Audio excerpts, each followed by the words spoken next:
Hello and welcome to episode 421 of the Crate and Crowbar, a gaming podcast being recorded on the 11th of July 2023. I'm Marsh Davis and tonight I'm joined by Jamie Britton. Hello. Hello, Jamie. So you see, Jamie, I say it's the 11th of July 2023, but actually I just stepped through this like ancient ring of standing stones in pursuit of some rustic sex with a tussle-haired Highlander. I'm not actually sure what the date is anymore. Like people just seem happier though, or like more European maybe. And you know, you and I, we both look so svelte and unbound by the years of deeply regrettable national and global idiocy. I wonder, Jamie, perhaps you've been playing a game contemporary to our setting that can help fix this fatuous preamble in a particular year. I don't quite follow, but I love you. What have you been playing, Jamie? What have I been playing? I have been playing the incredibly up-to-date release that all the kids are talking about, Uncharted 4, A Thief's End. From 2016, Jamie. That was the point I was right. Don't worry, man. Don't worry. Sorry. I got a C in GCSE maths. I don't know why that's an excuse, but it is. And I almost failed French. My parents got me a tutor to get me to a C. That's weird. Anyway, Uncharted 4, A Thief's End, from 2016, Year of Our Lord. So I've got a PlayStation 5 now. Just saying. And yeah, I know. And I also got myself the old PSN Premium thing, which is quite good. It gives you a bunch of games and a bunch of crap you don't need or want. Want to pay Ape Escape? You can stream it. But I've been going through some of the kind of AAA type things I've missed over the years, and I wanted to give Uncharted a go because it's got a shiny PS5 release, which they've done recently, and is also like free with your PSN subscription thingy. And we talked about the DLC for this a while back, the name of which is impossible to retain. Nope. I just tried to retain it. I just tried to say it. I can't remember what it was. Lost Legacy? Yes, that's probably it. Yeah, but the collection it comes with is called the Legacy Collection, I think. And then the DLC within that is called the Lost Legacy. I haven't played that yet. I'm looking forward to playing it and finding out all about how exotic the character of Chloe is and is intended to be. And using the word exotic in a deeply racially problematic way over and over again. She's not in Uncharted 4. They kept her over for the DLC, which is a shame because the game misses her. So Uncharted 2 was the first game I remember feeling, wow, this is an action movie you play through. Amazing.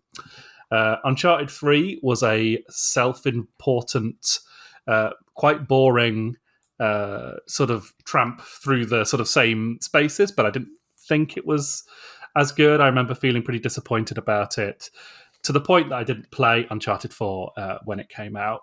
And I wish I had done, because it is really, really good. On PS5, at least, it is stunningly beautiful. I mean, you know, it's a game from 2017 that they've given a fairly robust update to. But my 2016, Jamie. 2016. 2016. God damn it.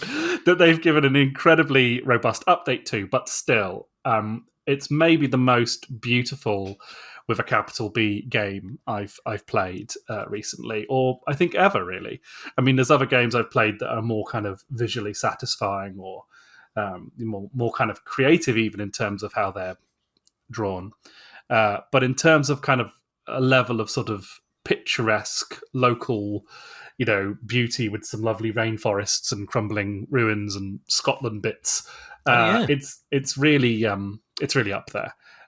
It's strikingly gorgeous. And the other thing I'd forgotten there was a visit to Scotland in that. Otherwise, I would have worked harder on my my preamble to bring the standing stones into it in a more prominent way. But, yeah. Maybe I would have got it. But it's 8:45, and I am a bear of very small brain. So playing through what was I saying? So very gorgeous, very beautiful. And the good things I would say about it is that the performances are amazing, and the performance capture is amazing. I'm going to kind of basically spoil some relatively big bits of this game, but it is, as we have established, a 2016 game, so I think it's okay. And I'm not going to go deep on it or anything like that. I just want to talk freely about it. So there's an early scene which has Nathan and his wife Elena sat on the sofa together, and you play a game of Crash Bandicoot, which is quite funny. Because they literally hand you a PS1 controller and you have to play through it, which is good. And then there is a scene of you just hanging out on the sofa with your wife, flirting, eating dinner, talking bollocks. And it's a marvel. It's an absolute marvel of performance capture and performance and acting, and sort of voice performance and everything like that. I've never seen a scene of such precise marital intimacy and ease, where the kind of subtleties of the performance and the writing are picked up with such clarity. And it's a scene that basically sets the tone for the entire game, the entire story that you're playing through. And I don't think the game would work anything like as well as it does without that scene, because it gives you a sense of understanding of where this guy is in his life and who he is and sort of what he's about, and what he's kind of running away from. That, to be quite frank, the rest of the game fails to sort of really live up to or support or deliver on in any real way. It's a really fun game. The set pieces are extraordinary. One in particular, which is a car ride through a Madagascan town, which takes you, down through this town and then sort of across the countryside on a motorway, climaxing with a armored car chasing you down, through a sort of, which is one of the most extraordinary action scenes, if not the most extraordinary action scene I've ever played in a game, as a sort of set piece. There's all sorts of ways it can pan out. You're sort of traveling downhill and there's various different paths and routes you can take. And then you're speeding along a motorway and you're jumping from car to car. And the game is basically supporting you being this kind of badass action hero. And that is just unbelievable. And there are, a couple of other sequences which are pretty close to that, if not quite as amazing. Including some extended driving sequences, which I enjoyed as well. And the banter between the characters is really good. The sort of platforming and shooting is all as it should be. If you read the Wikipedia page, they say things like, they worked really hard on the AI of the enemies to make them respond to the player's actions. It's like, well, maybe they did do that, but when you play the game, you're just mowing down this army of red shirts. It really doesn't. They don't feel like they have any intelligence whatsoever. Yeah. So yeah, I really enjoyed it. I played it all the way through in a couple of sessions. It took me 12 hours. But the reason I sort of wanted to talk about it, actually, sort of more than sort of the stuff I like about it, is the stuff that I found sort of. It's not so much bad. It's just interesting to me. It's kind of, this is the game in which people sort of pre The Last of Us 2 sort of poured a lot of their hopes for like a cinematic game, a cinematic story, an action movie you play through kind of experience. And the level of fidelity across the game in terms of how it looks, how it feels, how it plays is sky high. What's interesting about it is they don't have a story to tell. It's a game in search of a story. And a game that kind of really struggles to find its voice and find its kind of take on anything, its opinion on anything. We're told that it's a story of a guy who needs to who's drawn back into his sort of unruly thieves life by his retconned into existence older brother who provides a bunch of motivation for you to kind of gallivanting on a quest with him and leaving your, life of marital bliss behind. But the game just it struggles like a sort of mid-season episode of a TV show to find its footing, to find justification for its characters. It keeps flashing back to all these kind of pretty irrelevant sequences, which are an attempt to situate the characters somewhere emotionally with each other, give them a pat. There's this long sequence with you as a boy and your older brother going around this old woman's house, discovering the kind of spoils of her life spent exploring. And the game wants you to think, ooh, look at the terrible cost of what this kind of life engenders in a character. But what you actually end up thinking is, God, this is going on. Like this is a long sequence of me walking around this house. Very beautiful house, but there's sort of nothing going on under the hood here. And it was interesting to me because these games, these kind of character action games, are the kind of in a way, the standard bearers of video games, and they're expected to be of the highest possible quality across the board. And people plunge huge amounts of money into them. But it's so hard to write a good story. It's so hard to write episode 4 in a movie series. When has number 4 of a movie like franchise ever been any good? Hardly ever.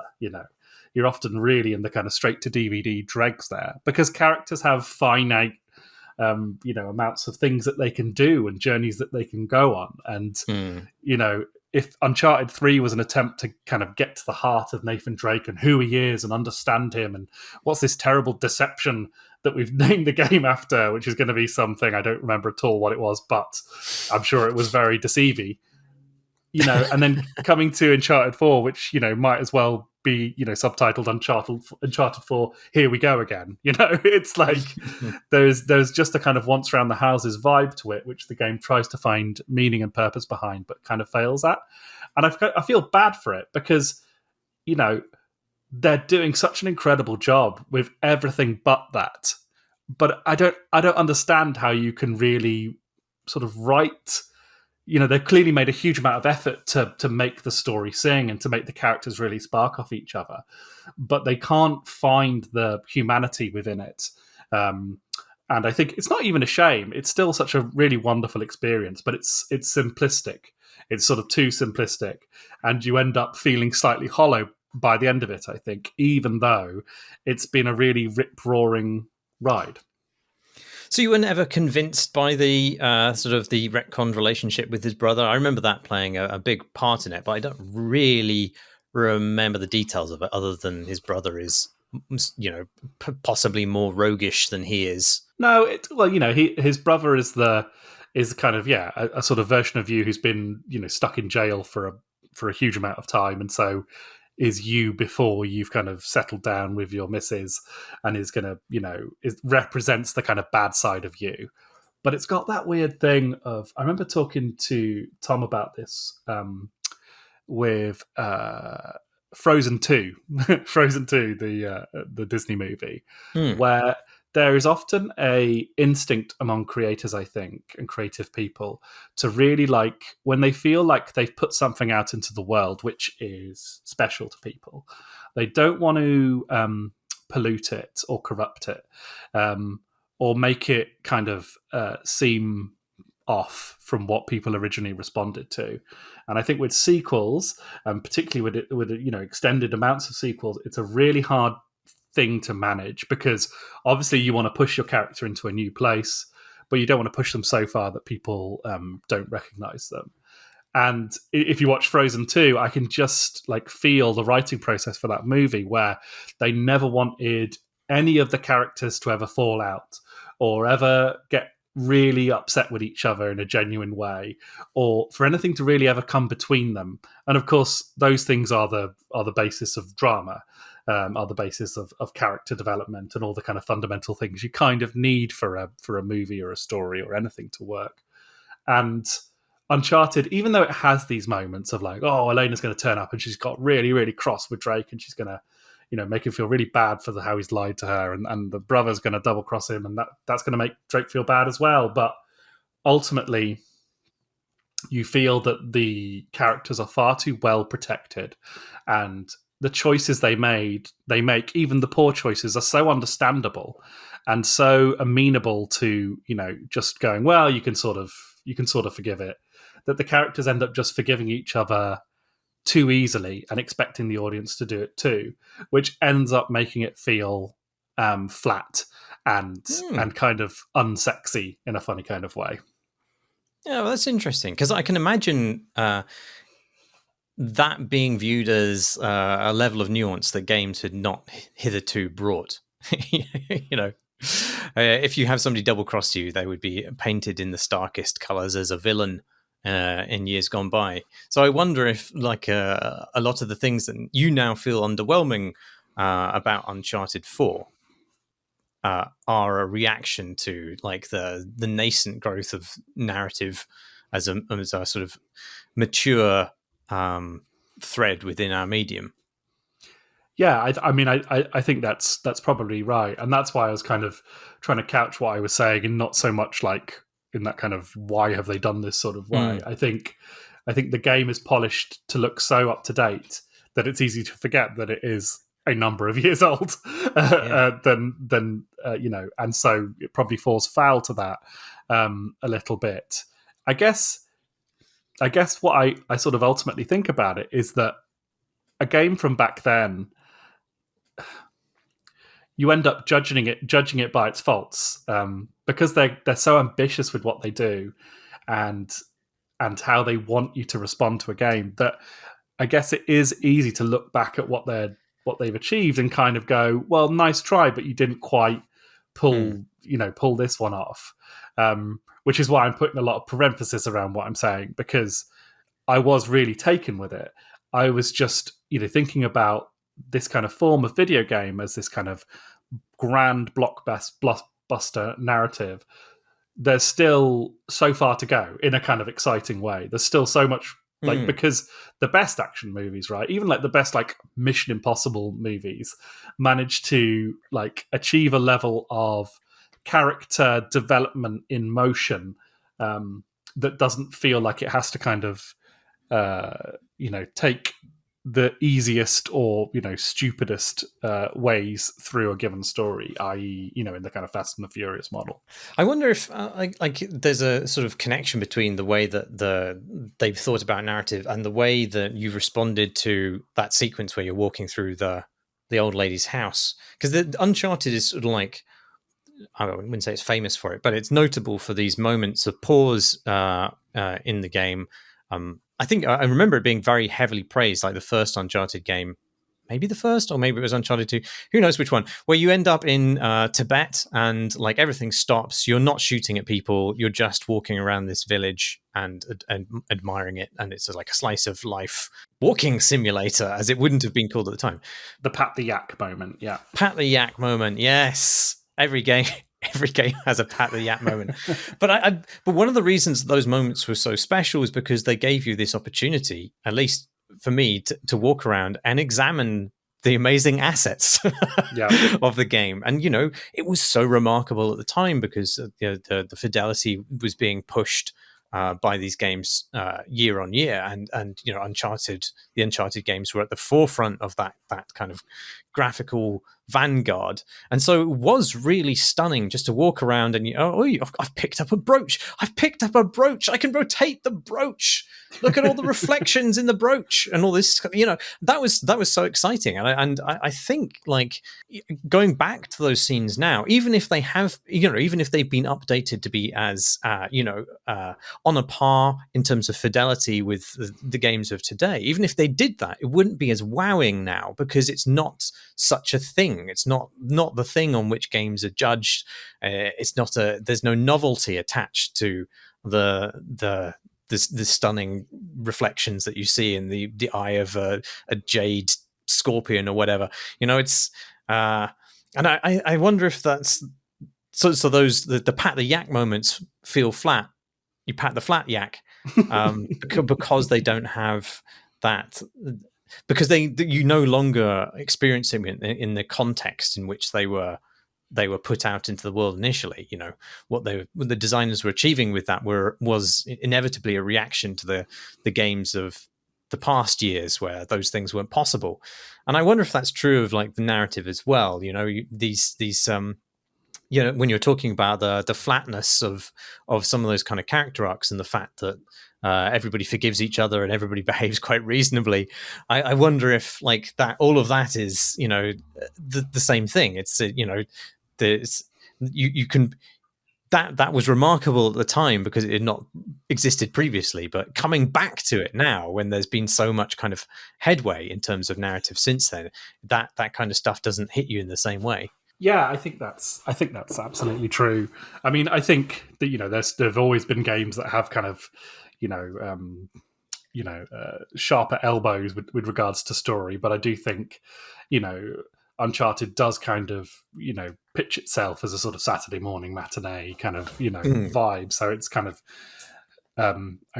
perhaps I am hoping for too much. I guess the problem is it does have what it definitely has in the game is the pretense of being a bit more substantive and a bit more kind of fulfilling and a bit more complicated. Whilst not being that, I think I might have responded better to it if it had less kind of sort of the sort of coding of heaviness and complexity, right, and character development. So yeah, as Naughty Dog was striving to make deeper and deeper games, we're now looking back at it and saying, why weren't you just stupider? You could have been better if you were stupider. Well, I mean, I have to say that for me, I enjoyed the sort of ludonarrative, you know, dissonance that everyone went on about with Drake, you know, butchering his way through entire armies of people. That was never so much a problem for me. And I always liked that he was this kind of, you know, Joker guy who would fall off a cliff and go, no, no, no, no, you know, and do all that sort of memey stuff, because that roguish character was actually really like ludonarratively consonant with what you were doing in the games, including the kind of blasting through people. That kind of insouciance of him, especially in Uncharted 2, was perfect for like making me feel like I was playing as someone who didn't give a fuck about anything, really, and who was just a kind of Indiana Jones stand-in with the kind of, you know, this with more of a kind of sense of humor about himself.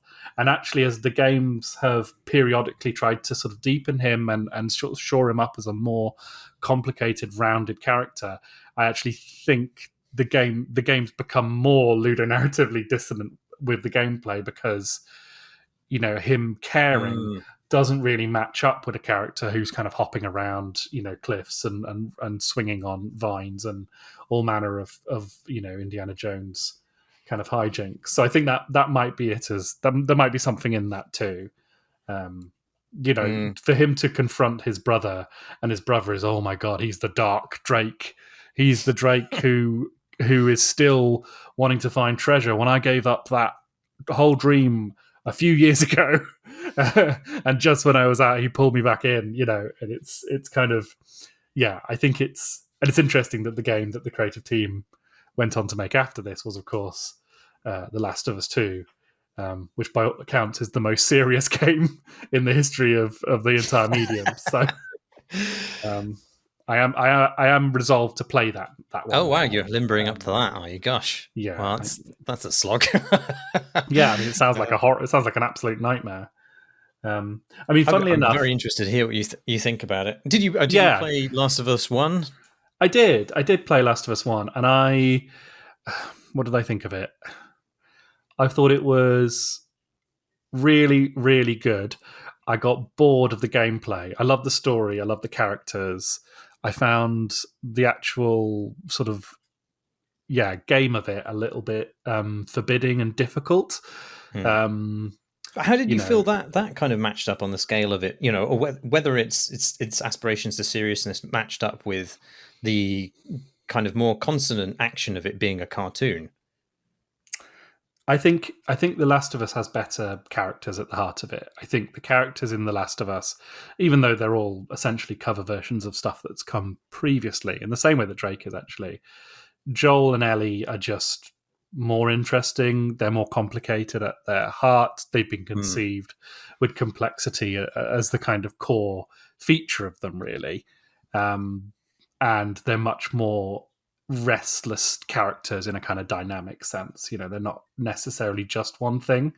And so, you know, the events of the first game and the events of the second, they grow organically, a word that is very annoying, but I'm still using it. They grow organically from positions of complexity rather than trying to like fight their way into a sense of emotional height. They're all emotional height, and that's like a bold thing to do. And that first game, at least, is a kind of real work of the story. People talk about it as this kind of bastion of storytelling, and it is, but it's not so much a bastion of kind of script writing or plotting. It's a masterpiece of character, and the relationship between those characters feels very true. I think most people, always think about audiences and people play games or watch things. What people are very good at detecting pretty much universally is insincerity. I think when things are insincere, people can always tell if they're lazily conceived or chucked together. And Drake didn't feel like that in Uncharted 2, but maybe he has a little bit since then. You certainly couldn't say that. Even the strongest critics of The Last of Us 2 couldn't really make an argument that they aren't conceived, at least with a huge amount of soul and emotion and heart. And a lot of that is down to the performances that they get as well. So yeah, it's it'll be interesting to play that. I'm now working in video game narrative, and so I'm trying to kind of get a handle on some of the stuff that I've missed over the last few years as I kind of crate and crowbarred my way through all of the indie titles and kind of weirdo games that this podcast sort of drove me towards. So now I'm kind of sort of getting back into that space. Is that what prompted you particularly to pick up Uncharted as sort of like homework? Yeah, a little bit. Like trying to get like a, because there's obviously lots of amazing work being done in narrative, in the indie space and in the kind of, super indie space. But yeah, I did want to get a grasp on, much more of the kind of AAA kind of environment as well, to kind of get more of a wider scope of it. So I'm having fun playing through, a lot of that stuff. I've got Miles Morales lined up next. Oh yeah. Which I'm looking forward to. I played the first hour of that just today, actually, and it was bloody spectacular. I love those games. Well, so what else is on your sort of hit list? Oh well, if anyone wants to recommend anything to me, I'm all ears. I have yet to play Titanfall 2, which everyone says is fantastic, so I'm looking forward to that.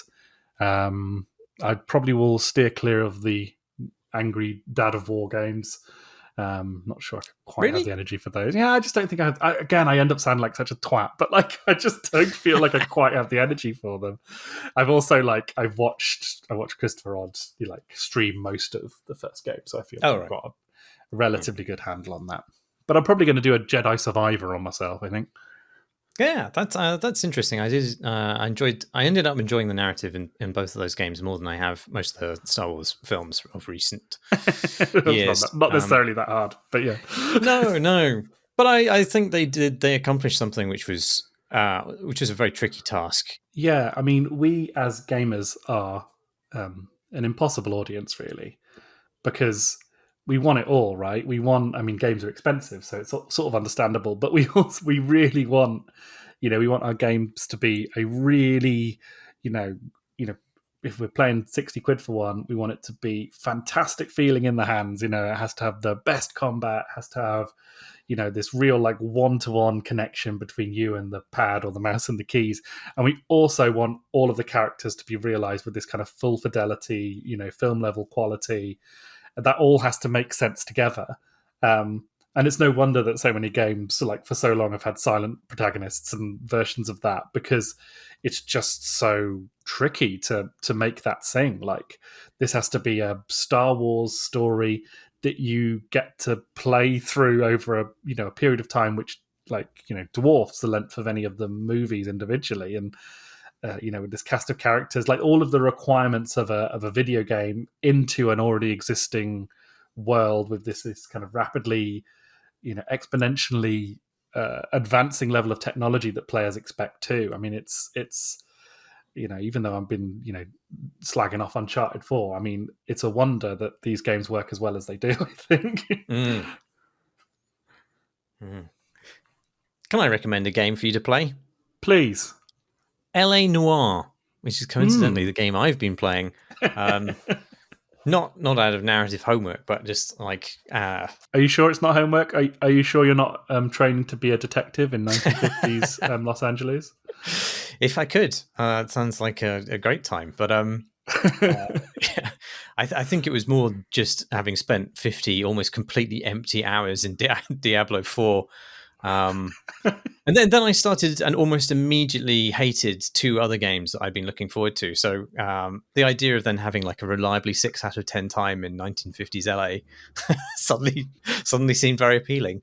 Quite like the idea of an action RPG set in LA Confidential land. That'd be quite good, wouldn't it? You're sort of rolling with your cop crew and taking down crack dens and sleeping with prostitutes cut to look like Lana Turner. Oh gosh, yeah. Having a big online boss fight with James Cromwell. Well, yeah. I mean, some of that stuff sort of happens.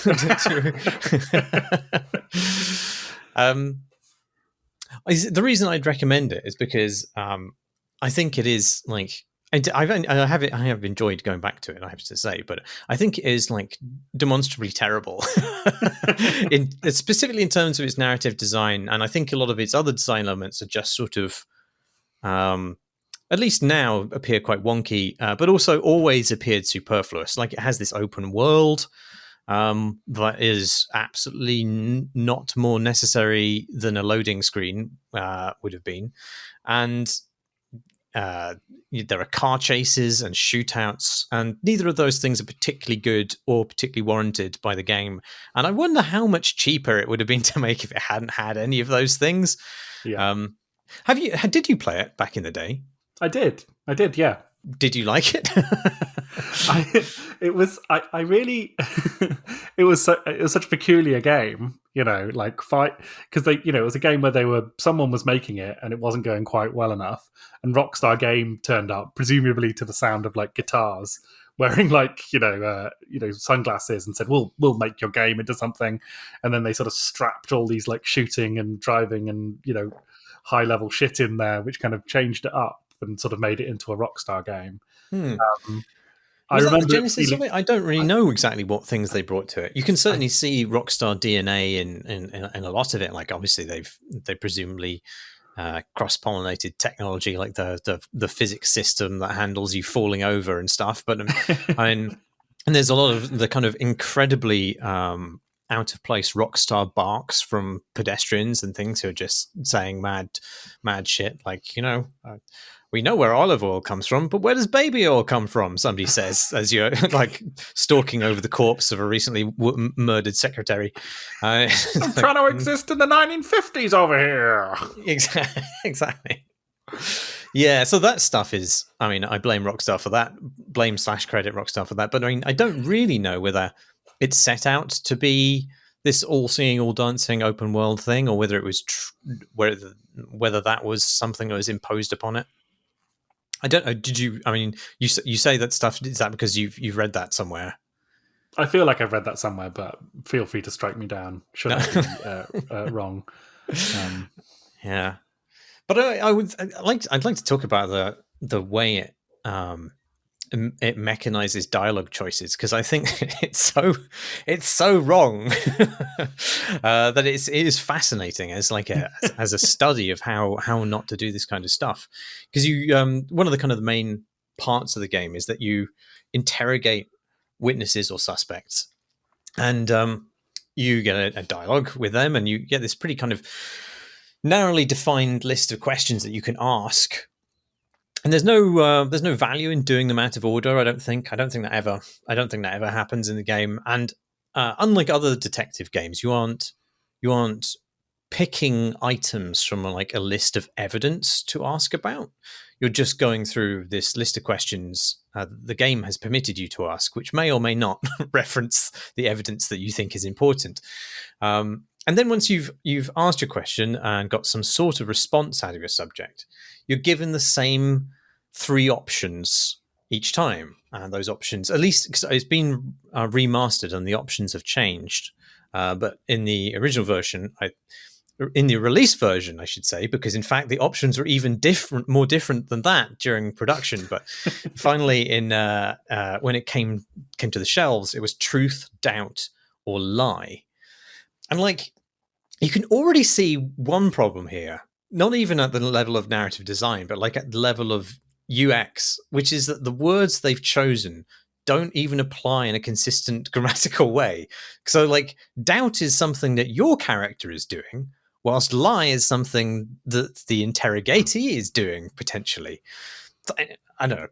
Maybe I'm just being pedantic about that. That's a nightmare.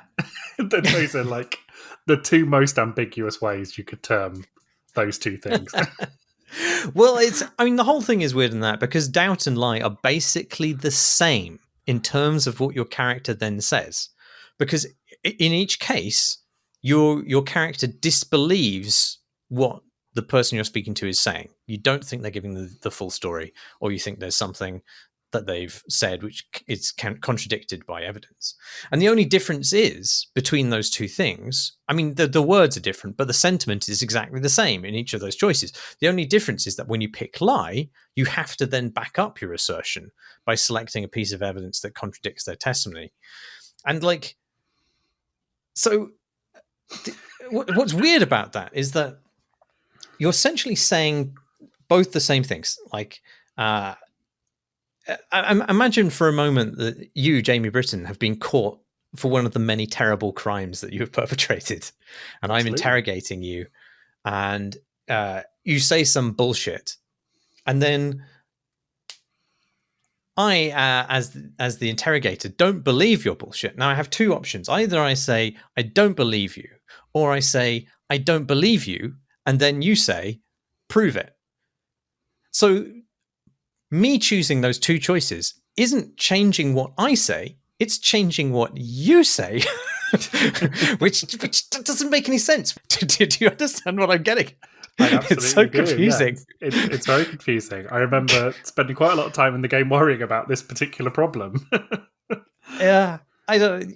The weird thing is that they've decided that, like, it would make much more sense if you were just selecting between lines of text, which your character then says. But because they've decided to systematize it in some way, it makes no sense at all. And aside from the fact that the categories themselves are so close to each other as to be meaningless, like there's so little discipline in sticking to it and what either of these things mean consistently throughout the game, that sometimes you can you'll pick a character will say something which is like really multi-part or vague or specific, and you don't necessarily have like a particular piece of evidence that contradicts the one thing that they said in that sentence, but that your character will pick them up on. But you do broadly know that they are fucking lying, and you can't accuse them of lying, because then you need to be able to, I don't know, point to a handbag and that you don't have or something.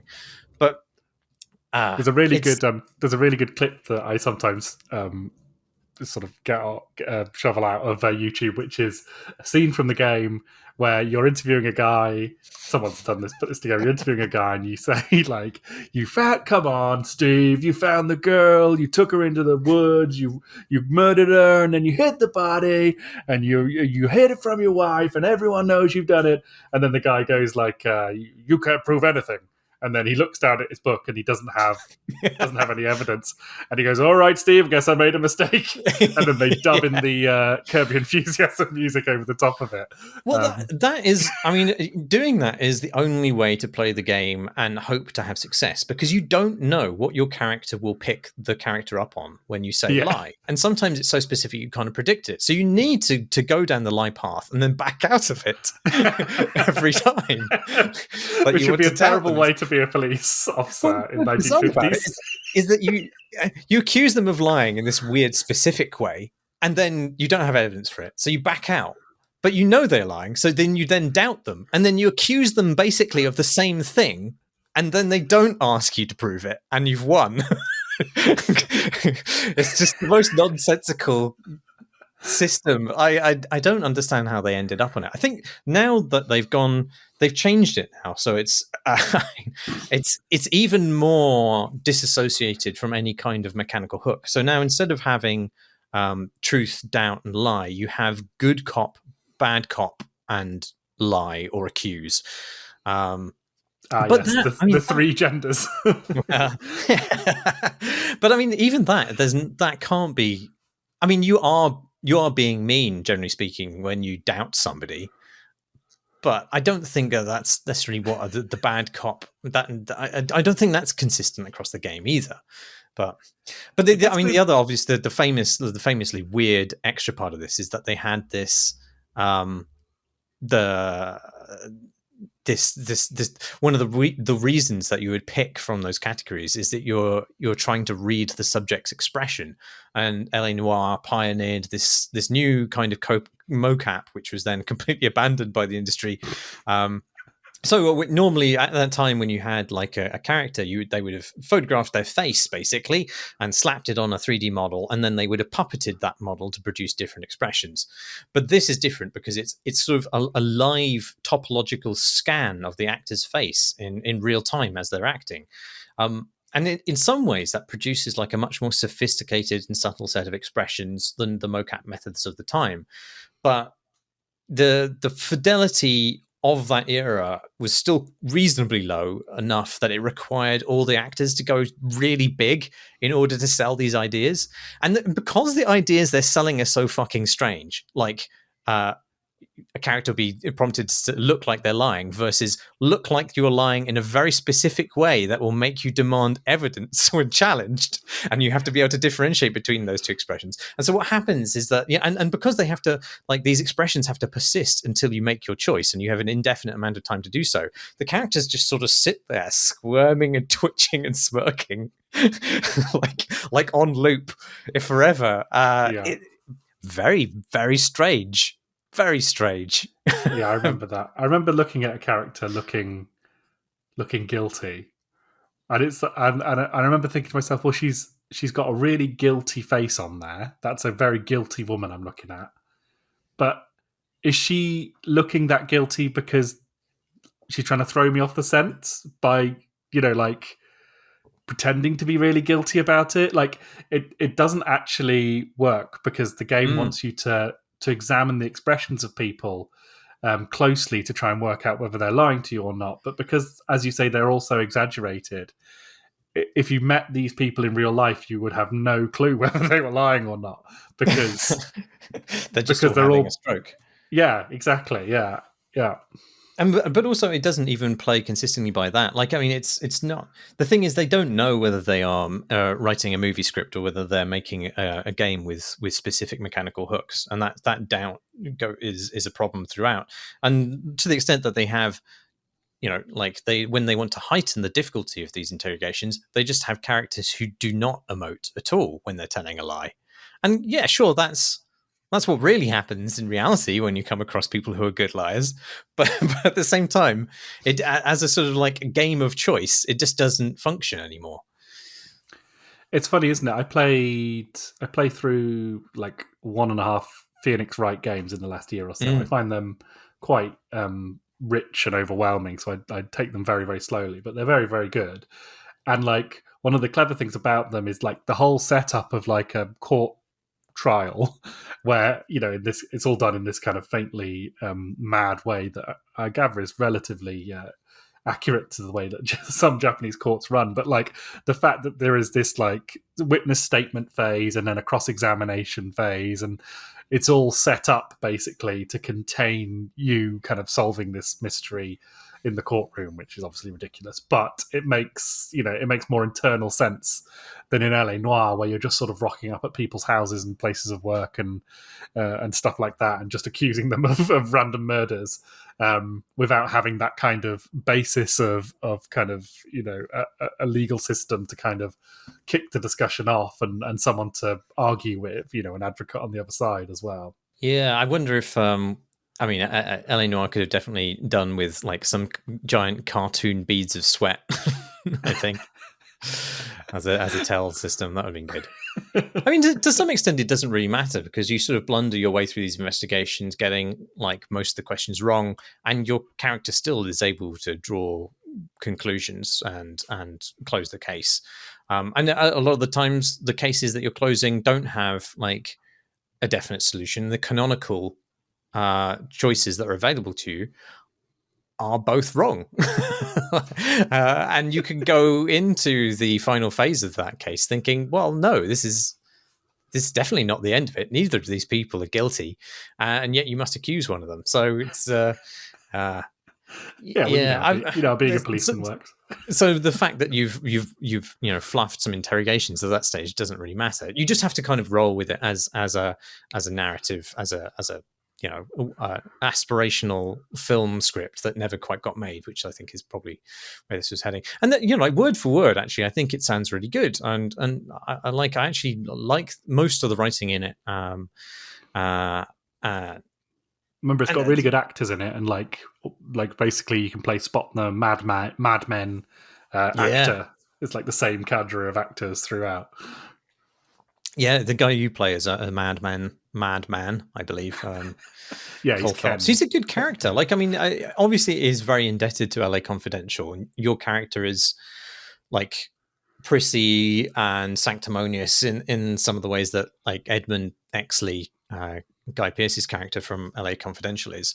But then I think he is also substantially different. Like his history is different, and he is sort of he's not as ambitious and allured by the glamour as Edmund Exley is. He's even more uptight than Edmund Exley, I think, and that's interesting itself. And there's some of the other characters who surround him. All your partners are really interesting, and the more time you spend with them, the further away they veer away from stereotype into something quite interesting and subtle. Another way it's like LA Confidential is. Do you remember that bit in LA Confidential where they have to drive around for hours trying to stop that bus? And it's really, really tricky to work out. They can't work out where they're supposed to go to stop the bus, and they need to stop a bus. And the whole movie grinds to a halt for 45 minutes while they try and work out how to stop a bus. I think that was in the movie. Yeah, none of those chase sequences really work, partly because the AI traffic isn't quite up to it. And like, driving around LA. One of the things I wanted to get out of it was just like, I thought it'd be nice just to, pootle around in an old Buick around 1950s LA. For some reason, I thought driving in LA would be a good thing. I don't know what in reality had given me that impression, but no, all the cars just sort of like plow into each other at every junction, so it wasn't quite as rest of an experience as I'd hoped. But I did enjoy it. I came away thinking like it's one of those games where you're like, how good would this have been if it had been any good? Like, all it needed really was for you to like airdrop Hannah Nicklin or Meg Jayanthe onto it and sort out those dialogue trees and maybe axe like 50% of the rest of the game, and it would have been just like a game for the ages. I think I'd love a seedy post-war LA procedural. And I like pacing around a crime scene, examining evidence. I like going back and forth between the witnesses with your notebook and puncturing holes in their testimony, and occasionally surprisingly yelling at them for being nosy old hags or whatever it is that your character says unbidden. But like it didn't need the open world. They built this entire fucking city for you just to skip driving across. Yeah, I mean, saying that, I mean, I definitely want that game. Maybe that'll be something they do. I think everyone would lose their mind if they announced LA Noire 2. I think that'd be a really exciting prospect. Oh yeah, they should do that. But I think even then they'd be tempted to rockstar it to the nines by adding all this kind of extraneous simulatory stuff, which actually, I mean, even if it was executed well, and I think LA Noire's shortcomings are that that stuff doesn't quite function well enough to justify it regardless. But even if they did that stuff well, I think it would still feel extraneous to what is the most satisfying part of it, which is the sleuthing, which is why you're there. I wish they'd just focused on that. I remember enjoying the crime scene bits. They were kind of suitably kind of gross. and sort of it doesn't flinch away from stuff. Voyeuristic, naked dead women that you're sort of Yeah. pouring at and turning over and all that sort of stuff. That was quite effective, I thought. Children burnt to a crisp and posed, amongst other things. Like, I mean, it's surprisingly unwary of taboo. The game, which is I don't know, either refreshing or bad. I can't quite decide. It's also just emblematic of particularly sort of American pop culture, in that that old cliche that on CSI or one of those NCIS, you can show a guy who's like had his head stoved in by a ladder or whatever, but you can't show a boob actually. Like it's you get both. You do get boobs. You get both. Well, there we go. Can't say fairer than that. Have you been playing anything else from the distant past? Yeah, I've been playing an even older game. I've been playing Bloodborne, which is a game from 2015, released by Fromware Software. And one of the reasons to get a PS5 is so you can play Bloodborne without it sounding like it's going to take off as a jet and fly into space, which the two PS4s I owned both did. It was very annoying when the second one started doing it. So yeah, I've been playing Bloodborne, which is a bloody masterpiece, as everyone knows, and I'm now going to be the first person on a podcast ever to talk about that game. I'll also just say that the Crate and Crowbar plays Bloodborne is excellent. And should be watched by everyone, as is the Dark Souls playthrough that you did. Thank you. They're both required watching, I think, especially for the noise that Chris makes when he finally beats the Bloodstarved Beast, which nearly breaks the internet. Because there's been like 5 episodes of a video podcast of just Tom and Chris dying to the Bloodstarved Beast again and again and again. My favourite parts are where they repeatedly lure people down to fall down ladders. That's basically my kink is playing From Software games and luring mid bosses down lift shafts. Yeah, fantastic. There's a very good sort of tribute video at the end of one of them, which is really genuinely hilarious. So yeah, Bloodborne, and like it's funny to play this, a game that came out a year before Uncharted 4 and is in many ways its complete opposite.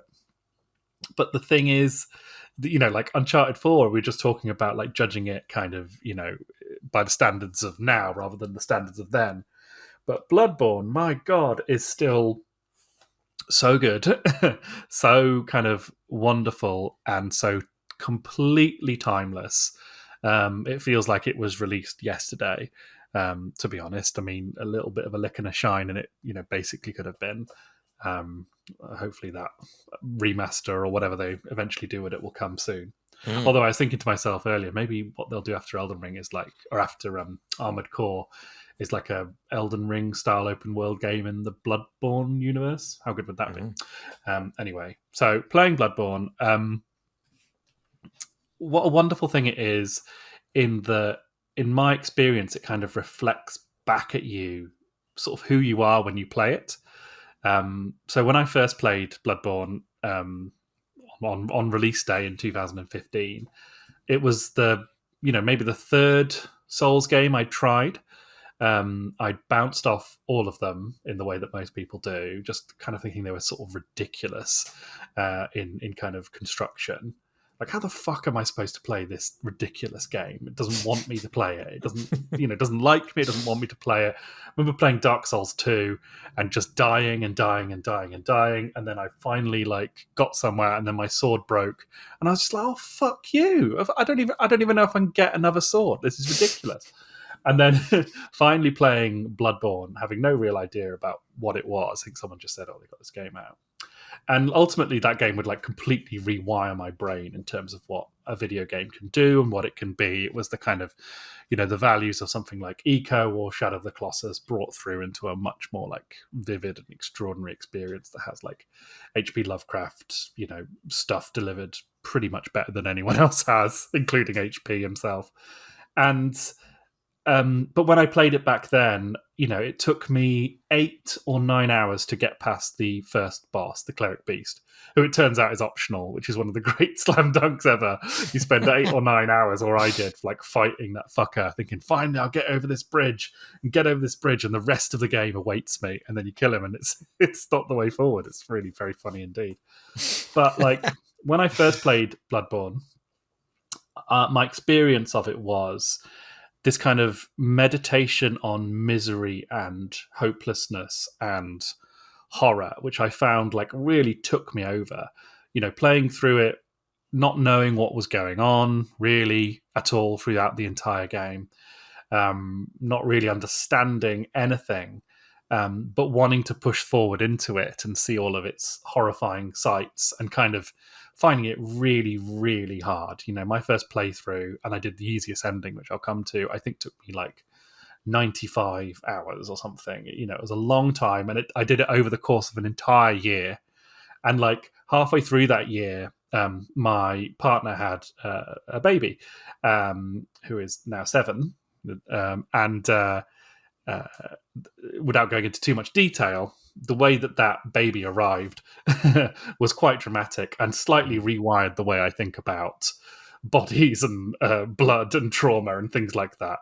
And that kind of is definitely part of my memories of playing Bloodborne that first time. And when I got to the end of the game, there's various endings, but there's one ending where you can basically end the game early. You can submit yourself to be sort of executed, and the game ends early, and you sort of literally lock yourself out of 2 like extra bosses if you do that. But when I got to that moment, I was just like, yes, like it wasn't even a choice. I was like, I'm going to submit myself. This has to end. This horror has to stop. The hunt must end. I was really in character. It wasn't like even something I thought about, which I then did, and then stopped playing it basically, and was very happy to have stopped playing it, safe in the knowledge that it was probably the greatest game I've ever played. It's so funny coming back to it years later with a PlayStation that I feel I can play in my house without bothering everyone. The knowledge of the game, prior knowledge of it, shrinks it massively. And in 7 hours, I managed to kind of clear the first half of the game, whereas that was the first area in my original playthrough. And I'm by no means some elite gamer type. It's just that when you've played through that game once, it's much, much easier to kind of skip through it again. And doing it sort of this time, with sort of years later, having listened to a bunch of podcasts, the Bonfireside Chat is a brilliant one, where they've kind of picked these games clean and watched VRTvidya lore videos, and just kind of thinking about Bloodborne quite a lot over the years. I often find myself thinking about it. It's such a brisk pleasure to kind of jump back into it and zoom through it as a kind of action adventure sort of spectacle game, having fun kind of reading through lore that I'd kind of not understood before, or trying things out. Like I decided to go into the DLC and get the amygdala arm, which is this like weird stumpy thing that you sort of slam on the floor in front of enemies, but then when you switch it out, it turns into a sort of giant sort of tumor-ridden scythe that you can sort of fling around. It's just wonderful. What a weapon. It's like nothing on earth. Brilliant. And just that kind of taking in the kind of absolute joy and wonder of that game is really, really something. And it's such a pleasure to play. And one thing I sort of noticing playing it through is like that first half of the game, which sort of terminates at this Bergenwerf, this sort of laboratory in the woods, from where you kind of take down the veil, which has kind of been over the game. It's just like what pure like dark magic that game weaves as you go through those horrible woods and arrive there, and it's this kind of observatory by this endless lake. These are just like environments of purest magic and numinous sort of pleasures. And it's just a really, really remarkable game that I just think I'll always be returning to it, basically, because it just has so much in it, so much like depth. And like Uncharted 4 has like story in spades, but it's got no themes really. It's got no, the themes it has are skin deep, whereas Bloodborne actually has very little plot really.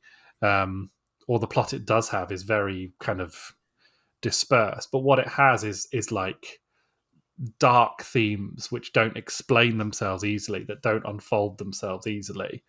You know, knowledge and insight and all of those kind of verbs that make their way into the sort of gameplay level are part of it, but it's actually got much more kind of deep and dark things to say.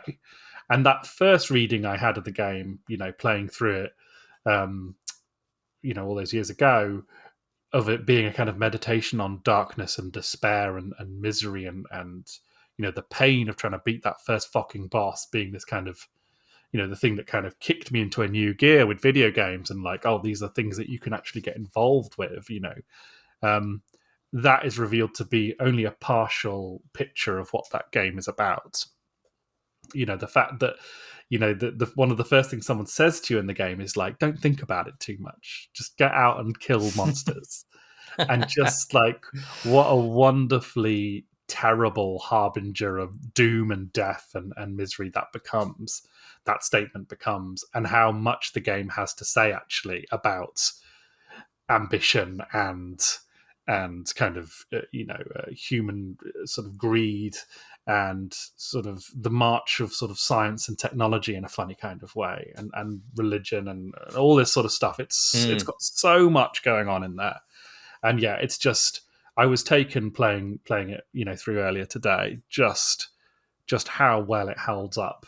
And I think it actually is improved in the light of Elden Ring, because Elden Ring is this wonderful magical world that I think represents a kind of apotheosis of the kind of promise of video games, the promise that video games have had for a long time, of these kind of amazing worlds that you can strike out into in a kind of Gawain in the Green Knight sort of way. But actually, it clarifies what Bloodborne is, which is this beautiful kind of short story novella version of you know, something like Michael Moorcock would like have a nightmare about, or something like that. It's this kind of perfect crystalline little beast, you know, curled up in the dark. So yeah, it's just talking a lot of sugar about Bloodborne, basically. What a brilliant game. Is it horrific to you going back, or is it comforting to return to those environments that you scoured so many times? Both. It is both comforting and horrific. Like, particularly if you put the headphones in and like really listen to, you know, the sounds of that game, because it's got extraordinary sound design that just kind of is peerless, really. I was sort of doing it while on sort of breaks and stuff, like, you know, doing a bit of work and then, you know, zooming around Old Yarnum or whatever to farm some blood files. But I found myself standing outside the fog gate for Vicar Amelia once you've sort of first summoned her, and Vicar Amelia stands in there once she's sort of transformed and just screams this kind of awful howling guttural kind of cough sound. And I found that I was just sort of sitting there listening to her do that for kind of 45 minutes just kind of while I was sort of tapping away on my keyboard and sending. Now you can't sleep like without putting that on loop. That'd be a great YouTube video, sound of Vicar Amelia howling in sort of 17 hours tortured agony. But yeah, there is something comforting about it. But one of the things that kind of lifts you out of that actually is the voice acting when you meet the human characters, which I'd never really done before, because obviously the ways in which you're supposed to kind of encounter these people is quite Byzantine and complex. But I know how to do it now, having like watched other people do it on YouTube and stuff like that. So collecting all the various like people in Yarnum you can sort of assemble in the cathedral, and actually those people are very human. They're very human characters, and they're incredibly well performed and voice, you know, acted and all that sort of stuff, even though they sort of sit there as sort of you know, without their lips moving, these kind of mannequin FromSoft style figures.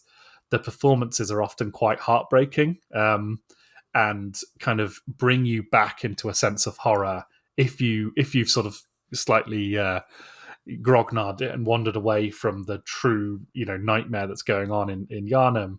If you just speak to basically anyone, they will be more than happy to remind you of the terrible things that are happening generally and more specifically the terrible things that are happening inside their bodies, which is only going to end terribly as well. So like, yeah, I think it's so good because you can relax into a groove of it, but actually it's still got this kind of really like by the throat violence under the surface all the time, which is fantastic. I wonder. I've tried to show bits of From Software games to other people, and they're if they're not into games or even just not into that particular kind of game, their reaction to the way that dialogue is delivered is usually quite dismissive. But it's a very, very peculiar style. It's not obviously not naturalistic, and because it isn't really that interactive, there's no kind of repartee you have with these characters. They are just these mannequins who sort of bark at you about blood and then start laughing sinisterly. But I mean, it is in kind of like in totality very affecting, I think, and it is an effective form of storytelling. But I can't quite put my finger on how it manages to overcome what is quite an uncanny and sometimes sort of creaky proposition in isolation with the way it delivers dialogue from those characters. Yes, it's very strange, and playing the Demon Souls remake, which I've only just sort of dipped my toe into, but in that they've like fully animated the faces of the characters as they talk to you. Oh, and okay. It's really well done, but it's incredibly unnerving. It's really strange to see characters turn towards you in a FromSoft game, even though it sort of isn't, and just their lips move as they talk to you. Interesting that Elden Ring still doesn't do it. Do you think that's a good choice? What, for the Demon Souls remake? Yes, but also in general, were that to be the direction that other From Software games took with its voice acting in the future? Do you think that would be a good or merited change? I think that the thing is with the version, the Dark Souls version and the Elden Ring version, the Bloodborne version, is that there's a narrative justification for it. In Dark Souls and in Bloodborne, you are existing in this kind of weird fugue state between realities anyway, that there is always in these games a remove between what you perceive to be going on and what is actually going on. So the mannequin-like figures and your inability to like properly pass the way that they're communicating with you is all just towards the theme of the games anyway. Demon Souls probably gets away with it because it's a slightly less elevated fantasy world, I think. But in the other games that FromSoft have made, like Bloodborne is a game all about failing to kind of properly understand what's happening right in front of you, and so the fact that characters talk past you, they don't look at you properly, you often have to like talk to them several times, which how is anyone supposed to work that out unless someone tells them like, oh no, he'll stop talking to you, in fact he'll tell you to fuck off, and then dissolve into this really like terminal sounding hacking cough, but you have to then talk to him again and then again before he gives you the thing that you want, which is just completely mad. But yeah, I think it's because it has a kind of narrative meaning behind it, or a narrative feeling behind it. I think it's the right choice. Whereas in Demon Souls, I think I bet they had this exact conversation somewhere along there because it's an obsessive remake, and I think maybe they thought of it as a way to kind of define themselves slightly away from it or do something a bit differently. I kind of feel like all of those games and like I guess Hunt Showdown as well, which I spent a lot of time in, have sort of become a form of like immersion therapy for me, because you end up doing and spending so much time in horrendous environments that they are sort of not robbed of their meaning or horror, but they you begin to be kind of dispassionate or even kind of familiar with that horror in a way which is pleasant in a strange way. Well, I think it's a safe place to experience. Life is hard. You may have noticed, and these games actually, these forbidding worlds that you end up conquering, become immensely comforting because they are a safe way to express fear and anxiety. Which is what games sort of are already. But I think that's one of the reasons that the Souls games are so effective, is that there's something really fundamental about them that they tap into. Our need in games is to kind of conquer a world or conquer a landscape or take command of a situation, and sort of building that into the sort of narrative firmament of the world itself. So yeah, I think that's absolutely why so many people I know. A friend of mine was having a terrible time recently, and what he did was fire up Dark Souls and just do some rounds of Lordran to make himself feel a bit more better. I feel like that maybe it's because they demonstrate to you so early and often what the worst thing that can happen to you in that space is. And they teach you essentially how to persist and overcome it. I think that's probably quite a good lesson that you can take to other parts of your life. It really is. And in 2015, I played Bloodborne, and I also played Spelunky for the first time. And it's almost a cliche now of these games cured my depression, sort of articles that someone might have written 10 years ago. But those games genuinely did teach me in ways that I really should have learned by the time I was, well into my mid-20s. If we weren't so emotionally stunted, Jamie, these things would be nothing to us, but they're revelations. Yeah, absolutely. It was like having Spelunky and Bloodborne were my private school education that I never had. They made me feel incredibly confident to take the world on my own terms. But the idea of persistence and trying things again is not necessarily that obvious to quite a lot of people, particularly if they've had a shitty time of it.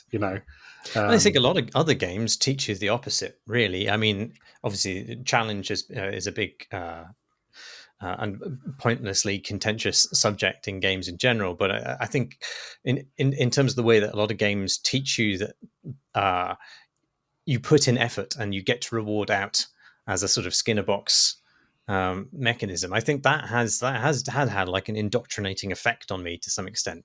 I have very little patience with things that do not reward me, and I think Dark Souls has helped me.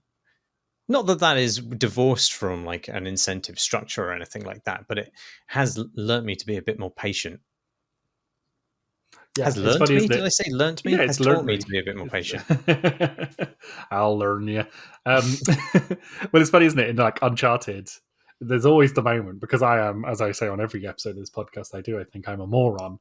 And so the puzzles I find quite tricky in Uncharted. And there's always going to be a moment, a couple of minutes into a puzzle, where the character you're sort of standing with says to you, "Oh, are you too stupid to get it? Oh, bless, I'll tell you, don't worry." And you're like, "Yeah, all right then, fine." And Bloodborne never does that. Bloodborne just, murders you again and again and again and again until you get it. Fear the old blood. Fear the old blood. What a nice nostalgic journey we've been on this evening. That's all the time we have for this podcast. There's no point sending us questions on Twitter, because I can't log into our Twitter account anymore because they destroyed TweetDeck. But you can watch all these recordings as videos on YouTube, where you can find other stuff by us. The address for that is... Shout out to your lovely artwork that you put on the YouTube videos. I always enjoy looking at that. Oh, the thumbnails? Yeah, they always do a nice thumbnail. Often a little bespoke thumbnail that you do. Thanks, man. And I think it deserves being called out. I appreciate that. Thank you. And thanks also to our Patreon backers. You can back us too at patreon.com/crateandcrowbar. You can join our Discord community. They're great. The link for that is on our website, crateandcrowbar.com. That's it. I've been Marsh Davis, and I'm off to find a Randy Highlander. I've been Jamie Britton, and I'm off to partake in some blood ministration. A lovely evening awaits for both of us.